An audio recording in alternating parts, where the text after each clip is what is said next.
Assalamu alaikum guys, welcome back to another video. This is me Rizwan RJ and you are listening to Rizwan RJ YouTube channel. आज की video के अंदर आपके साथ information share करनी है। बड़ी क्विक सी इन्फॉर्मेशन है पाकिस्तान के अंदर जो कि टूरिज्म के हवाले से बड़ी ही अहमियत की हामिल है। आपको पता है स्वात के अंदर टूरिज्म इंडस्ट्री बूम पे जा रही है और अभी दिन ब दिन आने वाले टाइम पे इंशाल्लाह स्वात के अंदर बहुत ज़्यादा टूरिज्म इंडस्ट्री में आपको बूम देखने को मिलेगा। और इसी दौरान एक ऐसी खबर आई है जो कि पाकिस्तान की जो टूरिज्म इंडस्ट्री को मजीद आगे लेके जाएगी। आपको पता है स्वात के अंदर एक एयरपोर्ट था जिसको 17 साल पहले बंद किया गया था। उस एयरपोर्ट पे 17 साल पहले फ्लाइट्स चलती थी, लेकिन अभी 17 साल के गैप के बाद अभी उस एयरपोर्ट को दोबारा चलाया जा रहा है। तो उस एयरपोर्ट का नाम सैदू शरीफ है जो कि स्वात के अंदर मौजूद है। और स्वात के अंदर उस एयरपोर्ट का खुलना एक नहायत ही पॉजिटिव साइन है उन लोगों के लिए जो कि टूरिज्म इंडस्ट्री से बिलोंग करते हैं और जो टूरिज्म को प्रमोट करना चाहते हैं। पाकिस्तान के अंदर अगर टूरिज्म को प्रमोट किया जाए तो खुदा की कसम पाकिस्तान जैसी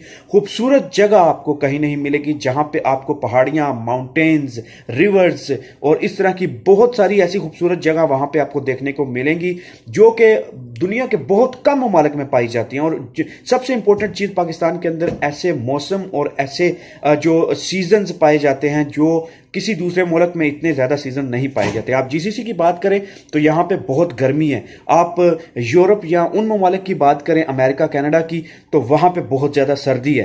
तो हमारा जो कंट्री है, हमारा जो पाकिस्तान मुल्क है, इसके अंदर एक ऐसे सीजन्स पाए जाते हैं जिसको आप हर 2 महीने के बाद आपको नया सीजन देखने को मिलता है। और ये टूरिज्म इंडस्ट्री के लिए बहुत ही जबरदस्त चीज है। तो इंशाल्लाह पाकिस्तान के अंदर ये जो नया एयरपोर्ट खोला गया है सैदू शरीफ, जिसको 17 साल बाद दोबारा खोला गया है, इसके अंदर वीकली 2 फ्लाइट्स होंगी और पीआईए इसके अंदर वीकली 2 फ्लाइट्स ऑपरेट करेगा, जो कि टूरिज्म इंडस्ट्री के लिए बहुत ही अच्छी खबर है। उम्मीद है आपको ये खबर अच्छी लगी होगी। चैनल सब्सक्राइब नहीं किया तो कर लीजिए, बेल आइकन दबा दीजिए ताकि आपको हर आने वाली लेटेस्ट वीडियो वक्त से पहले मिल जाए। शुक्रिया।